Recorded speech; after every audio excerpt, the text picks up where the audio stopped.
Minha gente, Salam Aleikum, Namastê, Shalom. Aqui é Vladimir Teixeira, que está mais uma vez no nosso canal Umbanda e a sua gente, na cidade de Rio Grande do Sul. Se está chegando aqui pela primeira vez no meu canal, seja bem-vindo. Os que já estão inscritos, obrigado pelo apoio que tem nos dado nos últimos anos. Espero que continue assim ao longo de 2023. Doravante, temos um identificador exclusivo do nosso canal aqui no YouTube. O nosso identificador é @Umbanda e a sua gente. Vou repetir. O nosso identificador é @Umbanda e a sua gente. Pessoal, o texto de hoje é de uma autoria desconhecida e bem demonstra as desigualdades da sociedade brasileira. Temos uma mulher com muita fé, guerreira, relatando a história que vivenciou com o filho dela de 21 anos. A voz é de uma inteligência artificial de um conversor de texto em fala. Espero que vocês gostem.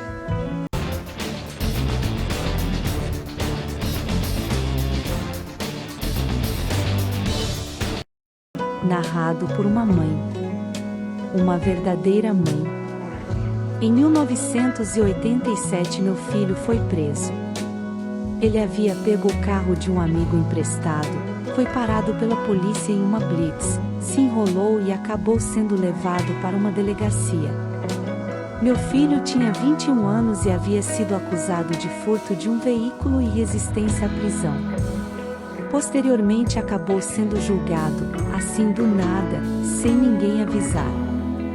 Condenado a 6 anos de reclusão, foi encaminhado no mesmo dia para o presídio. Naquele momento eu senti o peso real da situação. Mais um rapaz inocente no Carandiru e sem antecedentes. Eu estava afastada do meu axé nesta época, mas voltei desesperada para pedir ajuda de meu zelador. No dia que eu cheguei no terreiro, ele me recebeu e entendeu a situação. Então jogou búzios para mim e no fim falou: "Você vai fazer 12 amalás para Xangô, um por dia. E então vai ter a sua resposta." E assim eu fiz. Dentro na minha casa eu fiz os amalás todos os dias pedindo justiça. Eu fiz aqueles amalás com tanta fé que vocês não têm ideia. Então no último dia eu estava tão cansada que arriei o amalá e depois fui dormir. Naquela noite eu tive um sonho. Sonhei que estava em uma festa no terreiro e que Xangô estava dançando seu rum. Mas então Xangô parava e vinha andando na minha direção, andava gingando como desses meninos metidos a malandro. Ele chegou perto, e então ele me mostrava o braço onde estava tatuado um machado.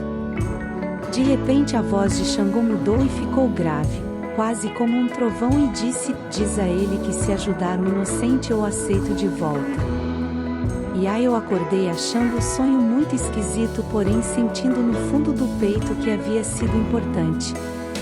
Passaram 2 semanas e eu fui visitar meu filho no presídio.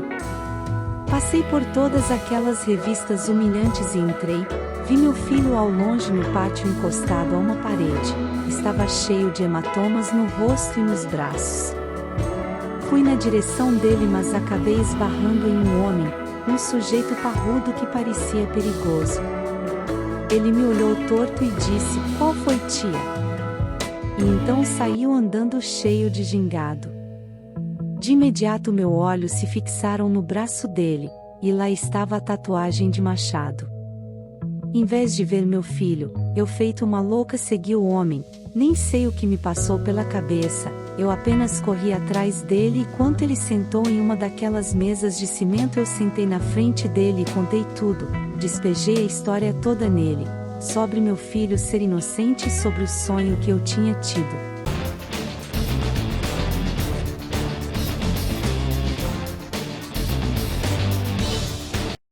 O homem me olhava com uma expressão esquisita, entortada aos lábios, provavelmente me achando completamente louca.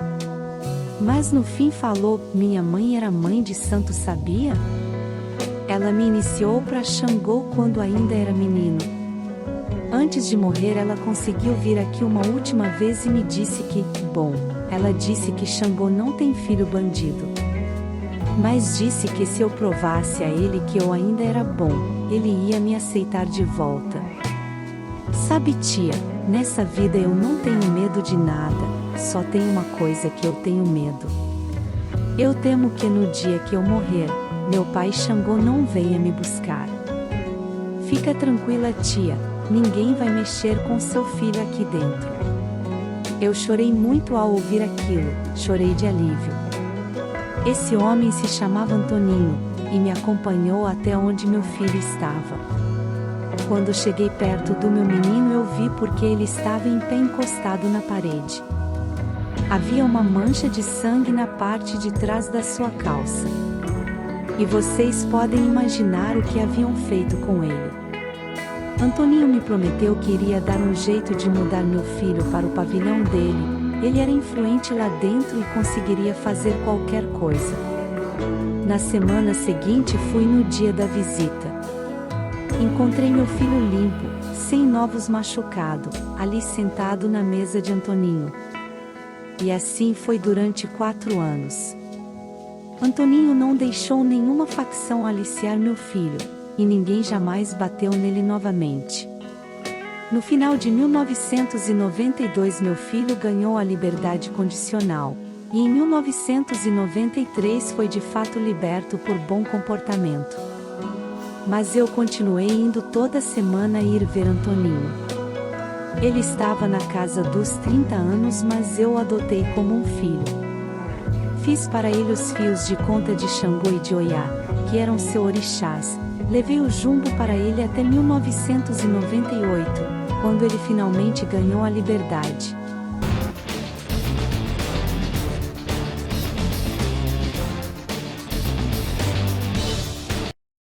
Mas quando ele saiu não tinha para onde ir, os irmãos não queriam nada com ele e a casa da mãe havia sido vendida. Eu fui buscar ele na porta do Carandiru e trouxe para minha casa. Montei uma beliche no quarto do meu filho e Antoninho passou a ser da nossa família. Arrumou trabalho em uma oficina mecânica e passou a viver honestamente. Levei ele para meu terreiro e lá ele renovou a aliança com o orixá. Antoninho era um homem grande e com cara de mal, mas chorou feito uma criança no dia que meu pai chamou Xangô na cabeça dele e Xangô veio. Era lindo, o Xangô dele dançava no salão com a panela de fogo na mão, era fantástico. Mas um dia, os antigos parceiros encontraram a nossa casa e foram buscar Antoninho. Mas ele recusou. Em uma sexta-feira, dia 21 de setembro de 2001, às 8 horas da noite ouvi o som dos tiros.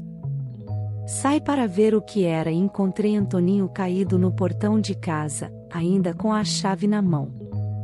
Mais tarde, já no hospital, Antoninho pediu para que eu tirasse a máscara de oxigênio pois ele queria falar.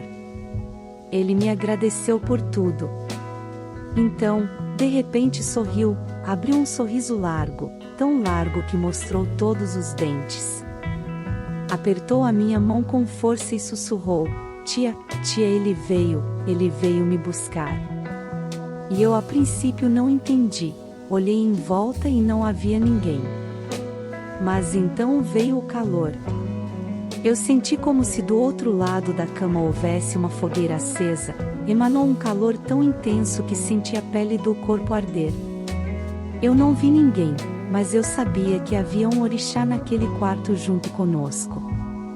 Então abaixei a minha cabeça, e no ouvido de Antoninho e cantei baixinho uma cantiga em agradecimento ao rei.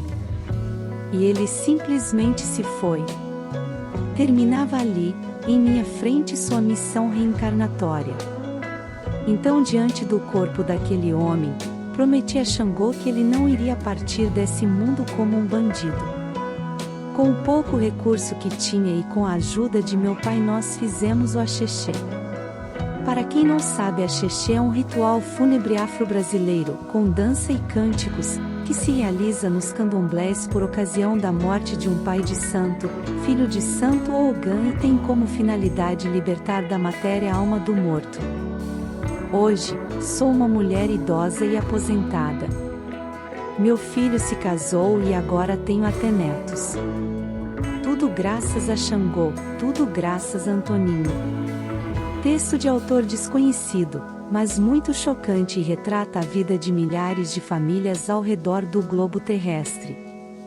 Axé, Salam Aleikum e Namastês.